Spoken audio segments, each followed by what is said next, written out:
Hi friends, अगर आप हमारे वीडियो को सबसे पहले देखना चाहते हैं तो अभी हमारे चैनल को सब्सक्राइब करें और बेल आइकन दबाएं।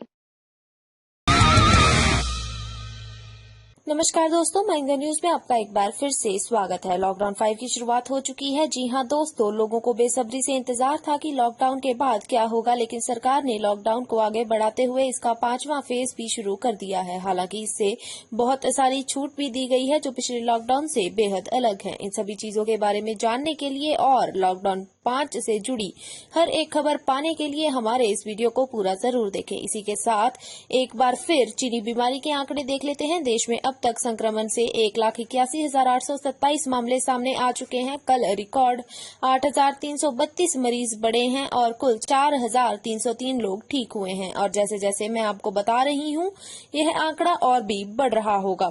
इसी के साथ दोस्तों, आज की बड़ी खबर में आप देखेंगे पीएम मोदी ने की मन की बात, जाने लॉकडाउन 5 में क्या हो रही है बदलाव। और स्कूल फीस को लेकर दिल्ली सरकार ने दिया यह आदेश, लोगों को मिली यह राहत। साथ ही देखेंगे लॉकडाउन 5 के बीच 21,000 से कम सैलरी पाने वालों के लिए सरकार ने की ये बड़ी घोषणाएं। आगे देखते हैं दोस्तों, 1 जून से बदल रहे हैं राशन कार्ड से संबंधित यह नियम, आप भी जान लें। दोस्तों, हर खबर को विस्तार में जानने के लिए वीडियो को देखते रहें और यह सारी खबरें आपके लिए बेहद जरूरी हैं। फटाफट से चलते हैं आपको हमारी सबसे पहली और सबसे बड़ी खबर के पास। पीएम मोदी ने की मन की बात, जाने लॉकडाउन 5 में हो रही है क्या क्या बदलाव। प्रधानमंत्री नरेंद्र मोदी ने मन की बात रेडियो कार्यक्रम के 65वें विभाग में एक बार फिर से देशवासियों को संबोधित किया। उन्होंने संबोधन की शुरुआत करते हुए कहा कि पिछली बार जब मैंने आपसे मन की बात की थी तब यात्री ट्रेनें बंद थी, हवाई सेवा भी बंद थी। इस बार बहुत कुछ खुल चुका है। श्रमिक स्पेशल ट्रेनें चल रही हैं, अन्य स्पेशल ट्रेनें भी शुरू हो गई हैं। तमाम सावधानियों के साथ हवाई जहाज उड़ने लगे हैं। धीरे धीरे उद्योग भी चलना शुरू हुआ है, यानी अर्थव्यवस्था का एक बड़ा हिस्सा अब चल पड़ा है, खुल गया है। ऐसे में हमें और ज्यादा सतर्क रहने की आवश्यकता है। और बता दें कि प्रधानमंत्री मोदी ने महामारी को रोकने के लिए 24 मार्च को लॉकडाउन की घोषणा की थी। पहले यह 21 दिन के लिए था, उसके बाद इसे अलग अलग चरणों में 31 मई तक बढ़ाया गया। कल 1 जून से देश भर में लागू होंगे ये 5 नियम। दोस्तों, लॉकडाउन 5 की शुरुआत हो चुकी है और ऐसे में आने वाले जून महीने से आपके जीवन में बहुत कुछ बदलाव आ रहे हैं। सबसे पहले तो 1 जून से रेल मंत्रालय ने 200 ट्रेनों को चलाने की घोषणा कर दी है। इन ट्रेनों के लिए रिजर्वेशन भी शुरू हो गए हैं और देश भर में राशन कार्ड के लिए 1 जून से वन नेशन वन कार्ड की योजना पूरी तरह से लागू हो जाएगी। इस स्कीम में फायदा है कि राशन कार्ड किसी भी राज्य में बना हो, उसका राशन खरीदने के लिए उपयोग दूसरे राज्य में भी हो सकता है। वहीं low budget airline company Go Air भी देश भर में अपनी उड़ानों को शुरू करने जा रही है। और केंद्र सरकार ने लॉकडाउन के कारण इनकम टैक्स रिटर्न दाखिल करने की तारीख आगे बढ़ा दी है। Central board of direct taxes ने एक फॉर्म में बड़ा बदलाव किया है और यह फॉर्म 1 जून से प्रभावी होगा। तेल कंपनी हर महीने की 1 तारीख को गैस सिलेंडर की कीमतों में बदलाव करती है। ऐसे में इस बार भी यह बदलाव हो सकता है, तो इस बार हो सकता है कि गैस सिलेंडर की कीमतें कम हो जाएं। दोस्तों, इस चैनल पर हम आपको देश और दुनिया भर की सबसे बड़ी खबरें सबसे पहले बताते हैं। अगर आपको भी दुनिया भर की खबरें सबसे पहले चाहिए तो इस चैनल को बिना भूले नीचे दिए गए लाल बटन को दबाकर सब्सक्राइब कर दें। स्कूल फीस को लेकर दिल्ली सरकार ने दिया यह आदेश। महामारी के कहर के कारण क्या दुनिया थम गई है? इस मुश्किल की घड़ी में इस बच्चों के स्कूल भी बंद पड़े हैं, लेकिन कुछ स्कूल बच्चों के फीस के नाम पर ठगी करने में लगे हुए हैं। ऐसे ही स्कूलों को चेतावनी देते हुए दिल्ली के शिक्षा मंत्री मनीष सिसोदिया ने दिल्ली वालों को एक बड़ी राहत दी है। दिल्ली की शिक्षा मंत्री ने कहा है कि मुख्यमंत्री अरविंद केजरीवाल के आदेश दिया है कि किसी भी प्राइवेट स्कूल को, चाहे वह सरकारी जमीन पर चल रहा हो या गैर सरकारी जमीन पर चल रहा हो, उसे फीस बढ़ाने की इजाजत नहीं दी जा सकती। साथ ही सरकार ने पूछे बिना कोई भी स्कूल फीस नहीं बढ़ा सकता, चाहे वह कोई भी स्कूल हो। इसके अलावा कोई भी स्कूल 3 महीने की फीस नहीं मांगेगा और ट्रांसपोर्टेशन फीस नहीं ले सकता। कोई भी स्कूल 1 महीने की ट्यूशन फीस के अलावा कोई भी फीस नहीं ले सकता। इस वीडियो को देखते रहिए दोस्तों, क्योंकि आगे आने वाले हैं लॉकडाउन में चली गई है नौकरी तो ना हो परेशान, मोदी सरकार देने जा रही है यह खास मौका। देखते रहिए लॉकडाउन के बीच 21,000 से कम सैलरी पाने वालों के लिए सरकार ने की है ये बड़ी घोषणाएं। केंद्र सरकार ने ईएसआई का फायदा उठाने वाले कर्मचारियों का वार्षिक एक मोशन अंशदान जमा होने के बावजूद 30 जून 2020 तक कर्मचारियों को सभी मेडिकल सुविधाएं उपलब्ध करवाने का ऐलान किया है। आपको बता दें कि एसआई योजना का लाभ उन कर्मचारियों को मिलता है जिनकी मासिक आय 21,000 से कम हो और जो कम से कम 10 कर्मचारियों वाली कंपनी में काम करते हों। ईएसआईसी ने ऐलान किया है कि लॉकडाउन के चलते कंपनियों के कर्मचारियों का वार्षिक एक मुश्त अनुदान जमा करवाने के बावजूद भी कर्मचारी को मेडिकल सुविधाएं नहीं रोकी जाएंगी। कर्मचारी राज्य बीमा निगम में कर्मचारियों को राहत देते हुए फरवरी और मार्च महीने का अंशदान जमा करने के लिए समय सीमा को 15 मई 2020 तक बढ़ा दिया गया है। देश भर में किए लॉकडाउन को ध्यान में रखते हुए यह फैसला लिया गया है कि 1 जून से बदल रहे हैं राशन कार्ड से संबंधित यह नियम। आप भी जान ले, महामारी संकट में 1 जून से देश भर में one nation one ration card को लागू किया जा रहा है। इसकी शुरुआत 20 राज्यों और केंद्र शासित प्रदेशों में होगी। यह योजना के तहत देश के गरीबों को किफायती कीमत पर राशन मिलेगा। वित्त मंत्री निर्मला सीतारमण ने आत्मनिर्भर राहत पैक की घोषणा के दौरान इसका जिक्र किया था। यह लागू होने के बाद राशन कार्ड का फायदा देश के किसी भी कोने से उठाया जा सकता है। यह योजना को लागू करने के लिए सरकार को देश की सभी राशन दुकानों पर पीडीएस मशीनें लगानी पड़ेंगी। इस स्कीम से अभी तक 67 करोड़ लोगों को फायदा मिलेगा। One nation one ration card लागू होने के बाद गरीबी रेखा से नीचे जीने वाले लोग किफायती कीमत पर देश के किसी भी कोने में राशन खरीद सकते हैं। लॉकडाउन में चली गई नौकरी तो ना हो परेशान, मोदी सरकार देने जा रही है यह खास मौका। मीडिया रिपोर्ट के अनुसार लॉकडाउन में लोगों की जा रही नौकरी को लेकर केंद्र सरकार के श्रम मंत्रालय में आज काम तेज है। श्रम और रोजगार मंत्रालय की माने तो लॉकडाउन के बीच मंत्रालय की नेशनल करियर सर्विस प्रोजेक्ट के तहत ऑनलाइन जॉब मेला लगाने वाला है और रिपोर्ट के अनुसार नौकरी खो देने वाले लोगों के लिए 76 ऑनलाइन मेले लगाए जाएंगे, जिन्हें एनसीएस के तहत अब तक देश में 76 लाख लोगों की नौकरी दी जा चुकी है। इसके अलावा लाखों ऐसे लोग हैं जिन्हें टैलेंट को निखार कर उन्हें एक सही दिशा दी गई है। इससे उन्हें एक अच्छे जॉब के लायक बनाया गया है। रिपोर्ट के अनुसार ट्रेनिंग में इंडस्ट्री की डिमांड के अनुसार बेरोजगार युवाओं को ट्रेनिंग दी जा रही है, जिनमें हिंदी और इंग्लिश में सिखाया जाएगा कि अच्छी जॉब के लिए खुद को प्रेजेंट कैसे कर सकते हैं।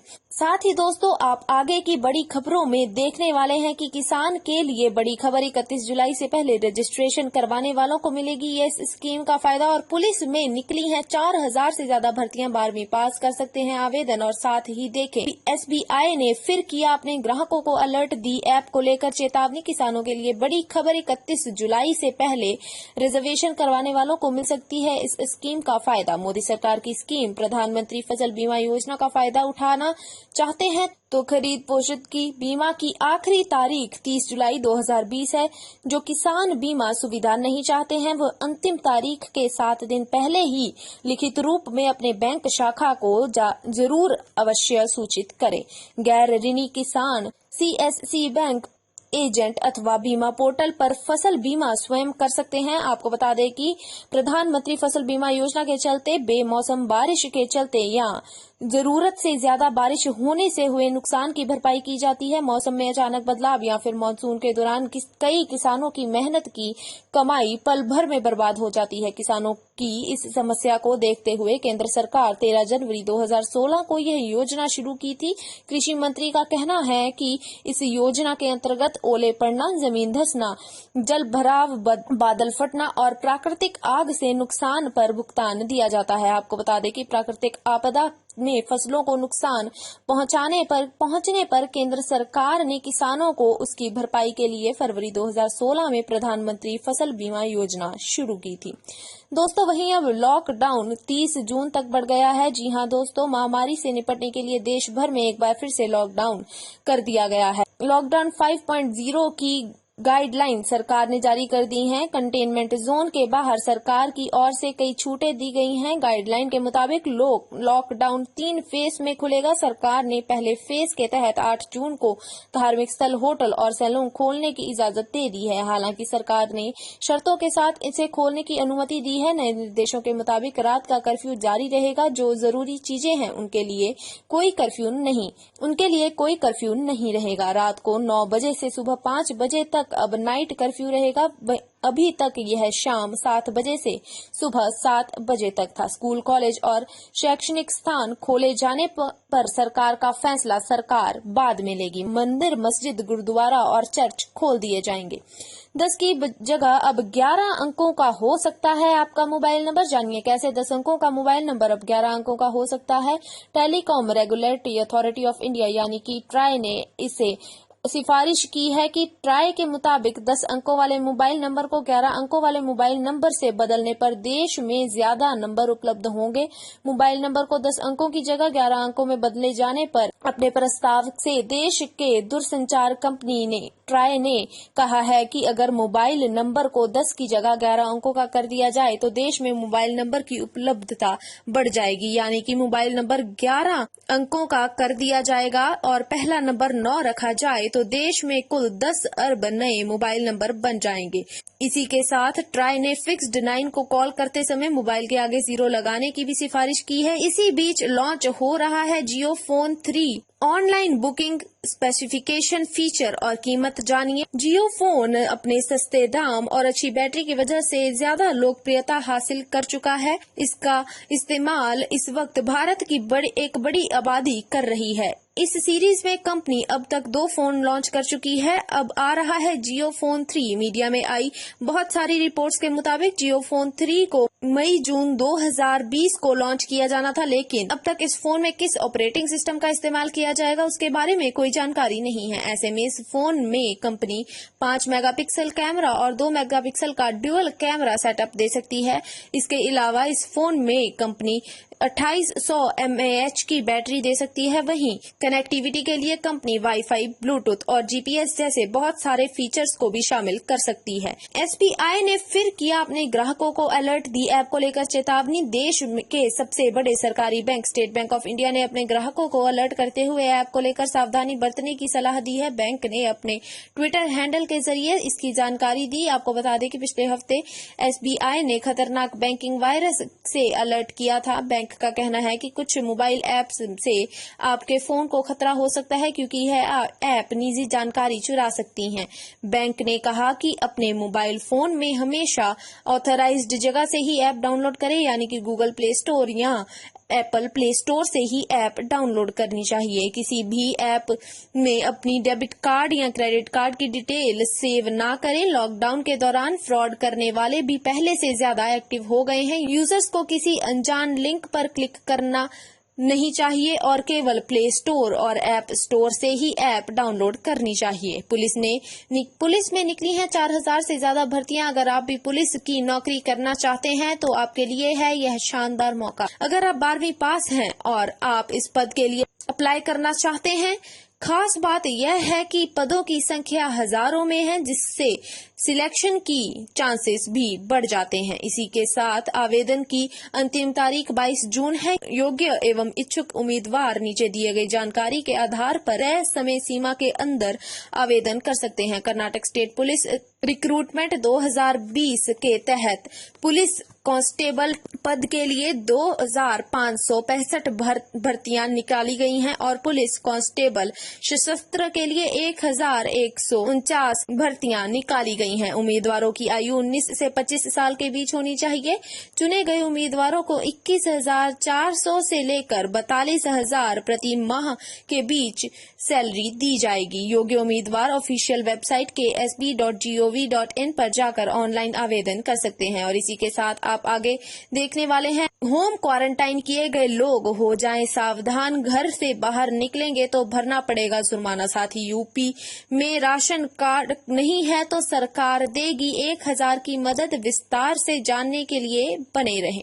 3 राज्यों में प्रवेश पर रोक, 21,000 से अधिक आवेदन नहीं स्वीकारे। बेंगलुरु में महाराष्ट्र, गुजरात और तमिलनाडु के लोगों का राज्य में प्रवेश प्रतिबंधित करने के बाद वापस लौटने का निश्चय कर चुके 21,607 लोगों का आवेदन स्वीकार नहीं किया गया। राज्य के मुख्यमंत्री BS येदियुरप्पा ने 18 मई को राज्य के अधिकारियों को निर्देश दिया था कि महाराष्ट्र, गुजरात और तमिलनाडु से आने वाले लोगों के अनुरोध की प्रक्रिया आगे नहीं बढ़ाई। उन्होंने इन राज्यों में आने वाले लोगों में वायरस के मामलों की बढ़ती संख्या को कारण बताते हुए सुप्रीम कोर्ट से हस्तक्षेप के बाद राज्य सरकार ने मरीजों के इलाज के लिए आवश्यक सेवाओं की आवाजाही की अनुमति दे दी थी। अब महाराष्ट्र, गुजरात और तमिलनाडु से लोगों के प्रवेश पर रोक लगाने की घोषणाएं हुई हैं। उस समय सेवा सिधु पेट्रोल पर आने वाले 75% आवेदनों को अनुमति दी जा चुकी थी।